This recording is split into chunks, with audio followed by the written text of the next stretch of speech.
নির্বাচন কমিশনে অষ্টম দিনের আপিল শুনানি। কুমিল্লা ৪ আসনে এনসিপির প্রার্থী হাসনাত আব্দুল্লাহর মনোনয়ন বাতিলের আবেদন করেছিলেন বিএনপির মঞ্জুরুল আহসান মুন্সী। সেই শুনানিতে অংশ নেন হাসনাত।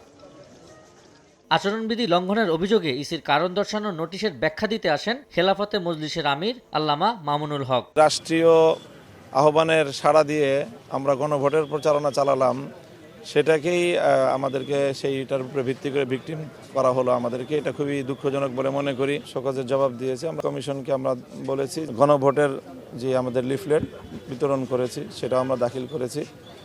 ওনারা বলেছেন যে এটা ওনারা রিসিভ করে রেখেছেন, এটা দেখবেন।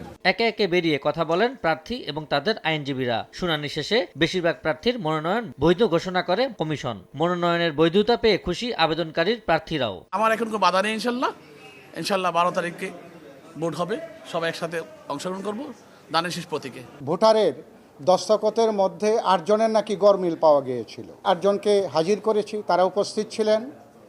আপিল আদালত সন্তুষ্ট হয়ে আজকে আমার মনোনয়ন এলাও করেছেন। ড্রাইভার হিসেবে একটা তাকে দেওয়া ছিল, কিন্তু সে এইটা স্বাক্ষরের কারণেই উনি ওনাকে বাতিল করে দিয়েছেন। মাহবুব জামান জুয়েল নিয়ে আমরা কাস্তে মার্কা প্রতীকে আমরা নির্বাচন করব।